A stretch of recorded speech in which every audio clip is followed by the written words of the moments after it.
What's up, guys? My name is Greg, and I go by Rocky Mountain Resellers on YouTube. This is going to be a what sold on Facebook Marketplace shipping video. So not necessarily what I sold locally, but what I sold with Facebook's new shipping option. I started Facebook Marketplace shipping about a month ago, and I haven't cross-listed all of my items over yet, but I've gotten some pretty good sales so far, and I'm seeing good results, selling a lot of things that I wouldn't have expected to sell so quick. A couple things just to start. If you notice here where it says estimated arrival, that's obviously incorrect. It just says that as if you were the buyer looking at the item. So if anyone was wondering why it says estimated arrival March 1st through 3rd. As well as, you'll notice that up here on my Facebook profile, it says Allison. And that's simply because for one, I don't, Facebook Marketplace is weird. And I don't want to have my personal life mixed up with the business side in this sense. As well as, so I have this account for selling, and then I also have another account for buying.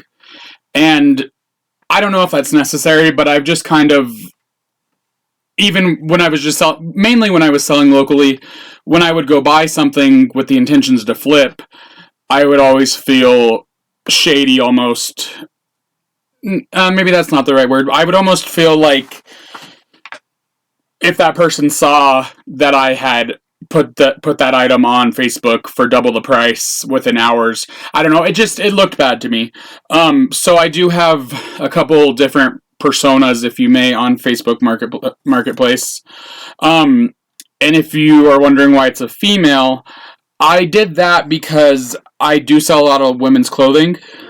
And although I know what I'm talking about, I just feel like a woman is going to be more comfortable buying something from another woman, or, so they think, versus someone's automatic thought that, it's a guy. A guy doesn't know can't answer my questions about these jeans or these shoes. I hope that makes sense. So nothing shady. My social security is connected to all these sales and it goes into my bank account, but just for,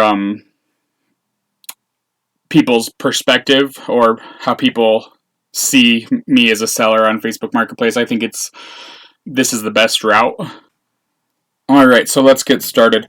This first thing that you see on the screen is a big lot of Harlequin romance novels. These are, I'm not sure how old, but the pages are yellowing. Weren't in the best condition at all. I have a thrift store locally to me that I really like going to, and they buy storage lockers, and they just fill their store with the stuff from the storage lockers. And so they're getting so much stuff constantly because they're buying so often that they're a volume-based business just trying to move stuff out, and they're not trying to get top dollar for things. So I went in one day and saw all these books. I believe there was 550, I think there was. Between 5 and 550 books. I paid $20 for all of them. And as you can see, this lot of 122 went for $150. I paid $12 shipping. I decided to ship them priority versus medium mail just because with something this high of a price, I'm okay with paying that. I'd rather get to the buyer quicker. And the sooner they get the item, the sooner you get paid. So, while media mail can save you money, I went ahead and, paid a couple dollars more just to get it to them quicker because they did spend a good amount of money with me. So here's 150 of them, $150 worth. There's a couple listings that have sold. Here's 11 of them that sold for $18. These ones I did ship media mail just because it was a low dollar sale. Here's another one, 95 of them for $130, 34 of them for $40, and then this was 130 of them for $195. And so before fees and everything, that's $565 made just on these books. These all sold within a week of going on to Marketplace. And I just a rough estimate, I'd say after fees and shipping and cost of goods, that I profited at least $450 just on these solds. And I still have maybe 150 books left that are still waiting to sell. One thing that I do want to say is I would never pick, just one of these books up. That wouldn't be worth it to me. You couldn't get much just selling a single one of these books. But when you see big groups of a series or of, these aren't a series, but they're all the same genre, all the same look. I guess it is a series. It's the Harlequin Romance series. But you know what I mean. The same goes for Harry Potter, Goosebumps, any kind of series. If you can buy them and sell them as a group, they, in my experience, go pretty quickly and sell for a decent amount of money. So this next sale is a pair of Skechers Shape-Ups. I still like to pick these up. I haven't had any bad luck with them, and I usually sell them pretty quickly, and usually for more money than what this pair sold for at $32. My buddy Joey bought a Bing, on the other hand, has had some issues with them. What happens is, they don't make these anymore, and so as time goes and they get older, they just go bad. And he sold a couple pairs where they just, I guess, crumbled in the buyer's hands. And he did test them. I think a combination of, shipping them with the heat combined with, them just being old and them starting to decompose, if that's the right word to use. I think the combination of all that, just did them in where they were fine when he had them, but by the time they got to the buyer, they just couldn't hold up anymore. So a way to kind of try and prevent that from happening, or to know in advance whether a shoe is good or not, is to do the twist test. And that's where you would grab the toe of the shoe and the heel of the shoe and just give it a big twist. Look at the bottom. You'll see if there's any issues. If you twist it and it falls apart, then obviously don't buy it. If it crumbles all over the thrift store floor, then pick up the pieces and let somebody know. But you saved yourself a bad sale, a negative, a lot of issues potentially. Like I said, I still like picking them up, but I know as time goes and the older these get, they're going to slowly phase themselves out, and eventually we won't have shape-ups anymore. So just be aware of that. They are getting older, and whatever this heel is made out of, the material just isn't holding up. So shape-ups, there's pros, there's cons. I like selling them, but just be aware. There's an Arc Carbonator, and it's essentially just a soda stream. Let's see. And stainless steel, so if you're familiar with SodaStream, they're like a big plastic thing that you would have on your counter. And that you would make soda from home with. And this is just a classier version, I guess you could say. It's not made by SodaStream. The brand is Arc, AARKE. But it's the exact same concept. Sold it for $195. Shipping was $12, and I paid either $9.99 or $11.99. So no more than $12 is what I paid for this. And you could just, when I saw this, I didn't even realize it was a soda maker at first. But you could just tell when you pick it up, you can tell that it's quality. Just a heavy, sturdy piece of equipment. Not equipment, you know what I mean. But really happy about that sale. The buyer actually just messaged me today and let me know that it got there working fine. I do want to say, so I don't always, as far as soda streams go, I don't always pick up soda streams. A lot of them just aren't worth it to me. Whereas sometimes the thrift store will price them so high it's not worth it. Sometimes they're so covered in sticky soda syrup. It's just not worth it to me to get in there and clean everything. But what is worth it to me is the the CO2 cylinder that's in the back, that provides the carbonation. Those will sell for $20 easily all day. So if I see a soda stream in the thrift store and it has one of the CO2 canisters in the back, I will I'll try my best to see if I can buy just the canister. At my thrift store, they let me. They'll price it at $1 for me. Maybe your thrift store won't. Maybe they'll require it to stay as a set. But the empty canisters do sell. The reason being, to get a full canister is expensive. I don't know the exact costs, but what people do is they buy these empty containers and they go to welding shops and have them refilled for $1, or even you can take it into Walmart and pay $15 and get it switched out. But it's like propane. You have to have the empty container in order to do that. So people buy these empty containers just to save themselves money. So those are something to look out for. If you find a brand new sealed one, that's even better. They are heavy, but they sell so quick. The sell-through rate is amazing on them, and I don't think I've ever had one in my store for more than a week.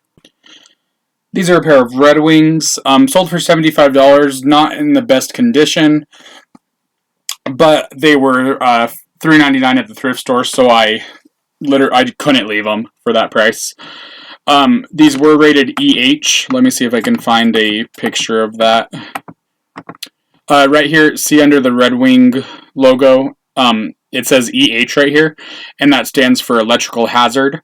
And what that is they're just rated, they're safety compliant for jobs that require, their boots to be electrically good. I can't think of the words to describe it or the jobs that specifically need it, but hopefully that makes sense. They're just rated for that safety for people working around electricity. Sold for $75. These were really heavy. I think I paid $15 or $16 to ship them. Like I said, they were less than $5 cost of goods. So good profit on these.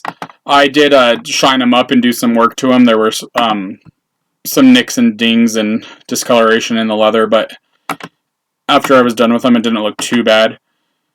Ideally, I would like to not have to clean the shoe at all. I don't buy shoes that are dirty or that are going to need work. But because these were so cheap and they were Red Wing and they didn't require that much, it was worth it to me. And especially at that $75 sell price. Here's a pair of Justin boots. Really pretty pair. Nothing great. Sold for $42, $12 shipping. I paid $9.99 for these. So not the best profit. I usually would like more profit than, $20? But this was one of my first sales on Facebook Marketplace, and I think I was just excited to sell something and see how the process worked. But nice pair of boots. Probably should have sold them for more, but that's okay. Still made some profit. Here's a pair of North Face boots, shoes, whatever you want to call them. Sold for $55. I paid $7.99 for these. $9.99 shipping. And these sold within a couple days of putting them on the marketplace. So happy about that. The photos are a little washed out actually now that I'm looking at them.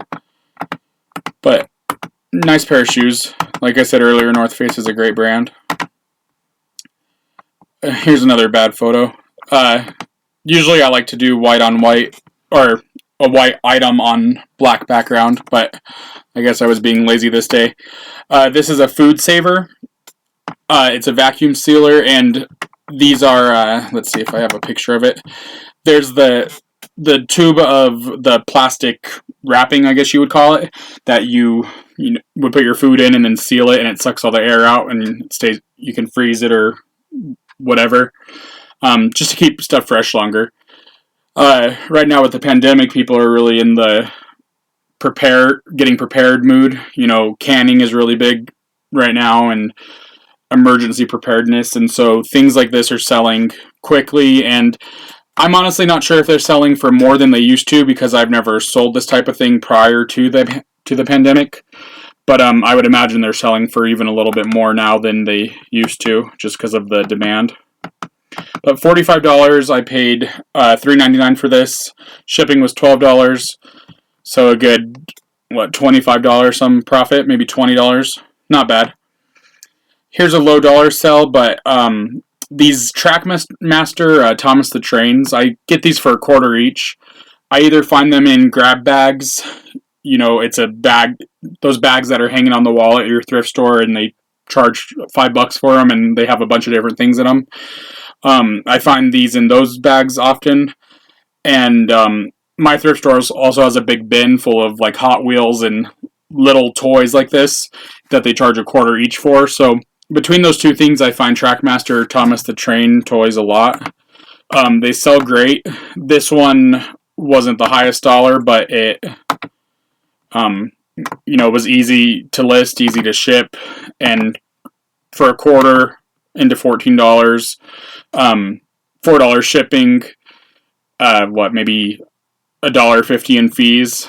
It's still decent profit. I don't like to ship or to sell things this low dollar. Looking back on it, I probably should have lotted up some of these lower value trains, but still a good sale. Here's another one. So this one sold for $18. What makes the difference in the cost is, well, the character, who it is, for one. And this isn't the best picture to read it, but right here it says the character's name, Arthur. And then over here on the end it says the year and the the company that made it. There's Trackmaster and then there's Hit Toys.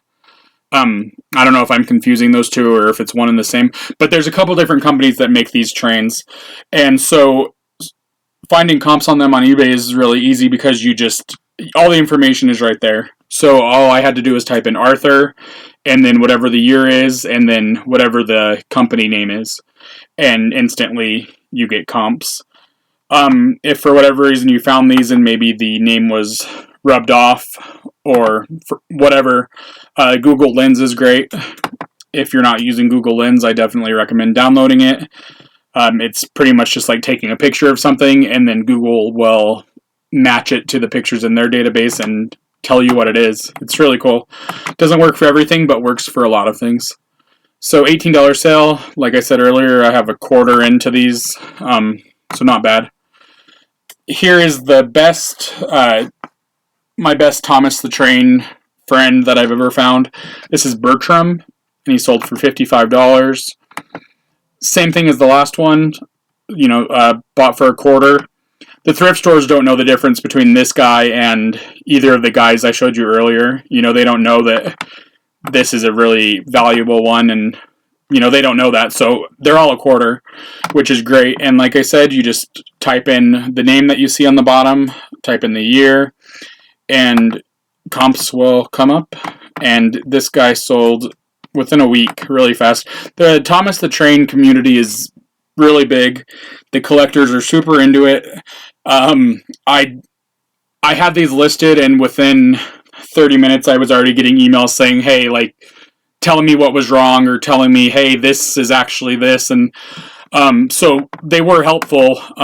Most of them were helpful. Some were very rude and demanded that I change it immediately. But I was glad to take the advice and fix what I needed to fix. And I was glad to sell this for $55 for a quarter investment. $3 or $4 to ship because it's so light. I don't know what the fees are. Facebook fees are like 5% or so right now. So a lot of profit there. Maybe $40, $45. Sorry, I don't know if maybe for the next video I should break down these numbers a little better. If you want to know exact down to the dollar, or if you guys are okay with me guesstimating what my profit was and saying around $4 to $5 shipping versus telling you exactly what shipping was. I don't know if people actually care about exact numbers in this situation or not. So let me know if you care, or if estimating is good enough for you. Also, let me know if anyone's interested in maybe a how-to Facebook Marketplace, showing you, just how to get started, how to list, what sells, what you're able to ship, what you're not, how to deal with customers. If that's something you guys would be interested in, let me know and I'll make it. But if not, then I won't waste my time. Thank you guys so much for watching. I appreciate you listening to me ramble for 20 minutes. If you have any questions, comments, any tips or advice for me, I would appreciate it. Leave a comment, hit the like button, I guess. Subscribe if you're not subscribed, and I will see you next time.